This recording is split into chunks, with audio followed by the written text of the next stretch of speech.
Hi, my name's Angela Webb. I'm an artist living and working in Warwickshire. Today I'm going to go through a portrait demo in oils using a limited palette. The Zorn palette is named after the Swedish artist Anders Zorn and is a wonderfully simple palette of only 4 colours. We have cadmium red light, yellow ochre, ivory black and titanium white. I'm going to begin by mixing a small amount of oil medium with black and a touch of yellow ochre. I'm going to use a large brush and cover the support with a very thin wash to create a mid-tone.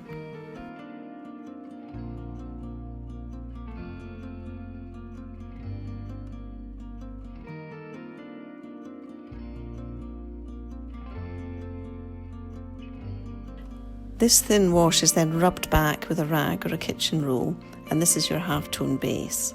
Next, start to roughly map out the skull shape, the tilt of the head, and the positions of the eyes, nose, mouth, and ears.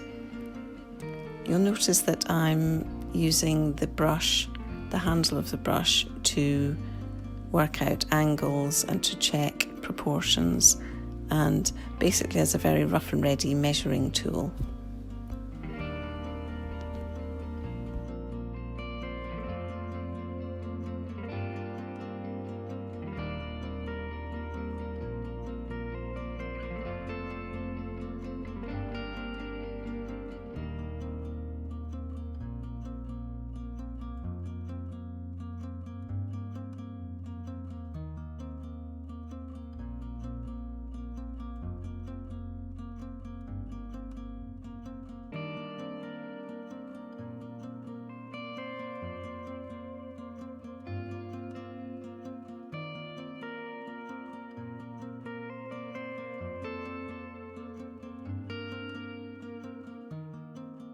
Still using a fairly wide brush, say a size 10 or a 12, I start to identify the large areas of light and large areas of dark.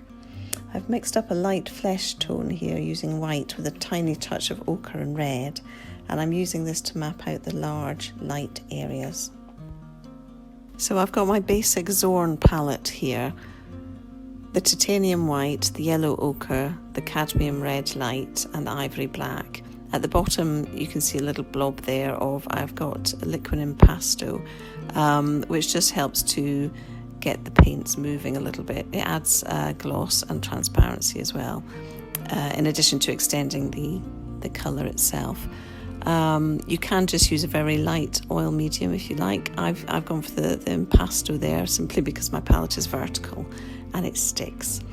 So what I'm doing here is I'm building up a small library, if you like, of colour swatches, flesh tones on my palette, so that I've got them all there to hand and I can easily apply them and get going on the painting.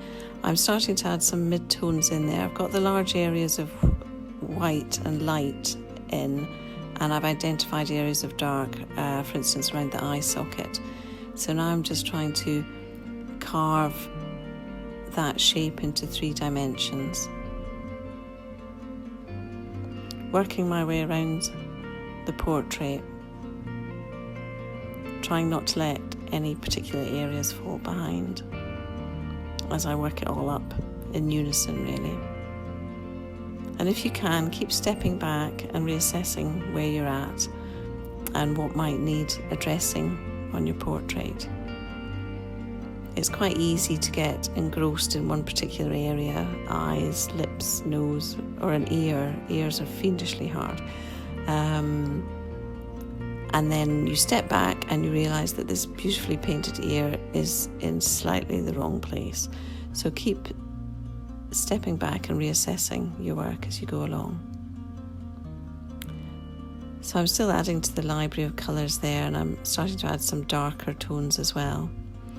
Keep experimenting. It's incredible the infinite number of tones and hues that you can create from those 4 simple tubes of colour.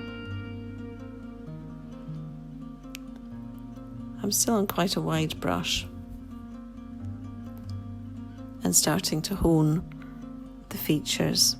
Sometimes you take a step backwards in terms of the progress of the painting. As you can see here, the eye on the left-hand side, as you look at it, has taken a bit of a step backwards in terms of development. I'm just tweaking the depth of the socket and the position of it. So don't be afraid to obliterate features and repaint them in a slightly different position if that's what's required. I'm working on the other eye socket now, trying to give it that illusion of depth. And I do that by having a dark tone directly adjacent to a very light tone. So the bridge of the nose catches the light. It's a top lit subject. So as you can see, having the light bridge of the nose adjacent to that very dark tone really helps to sink that eye socket back and give the illusion of depth.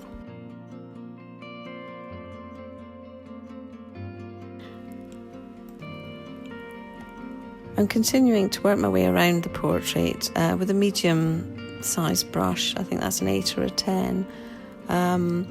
At the moment, I'm just carving out the shape of the chin, just adjusting it, because it's the tiny little things that make the difference when it comes to portraits, and certainly when it comes to achieving a likeness. I'm mixing up a very dark tone there to work on the eyebrows. Again, their shape is very distinctive. I'm trying not to make them too heavy, so I'm blending a little with the lighter paint of the forehead. And because it's oil paint, of course, it's still very blendable, which is great, so you can soften edges. And you can see around the chin area where I carved the dark background around the edge of the chin to get just the right angles. I've kind of smeared the background slightly into the light paint of the chin, and that just softens the edge there a bit. So you'll see there's sort of a mix of soft edges and slightly hard edges around the profile.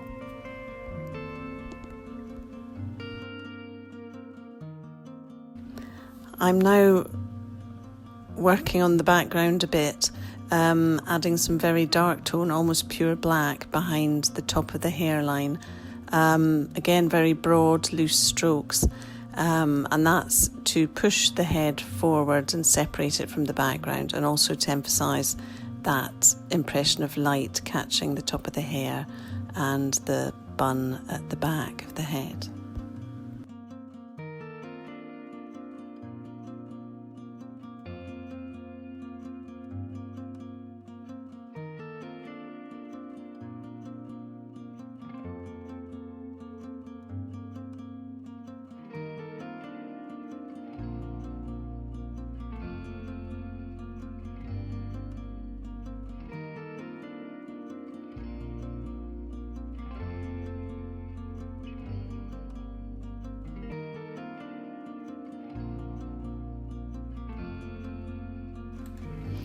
I've now switched to a smaller brush because I'm beginning to get into the finishing stages, the details, increasing contrasts here and there and tweaking shapes.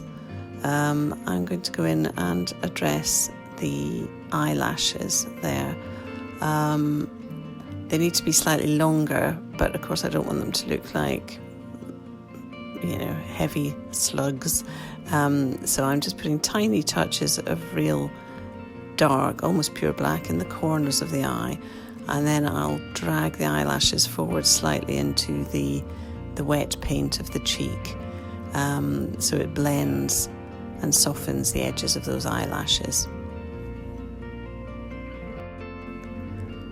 I'm just going to begin adjusting the highlight on the end of the nose there.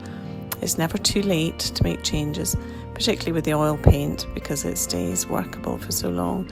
Of course, you've got to be careful not to over mix things and get that muddy look.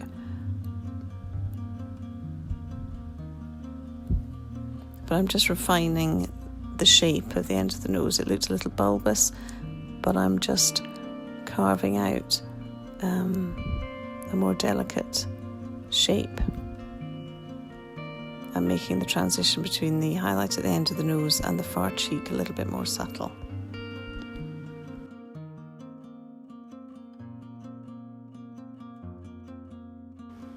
Just making those last few adjustments, those wee tweaks, fiddling basically. I think it's one of the hardest things to know quite when to stop. But, yep, there she is. I think it's finished. I'm going to stop.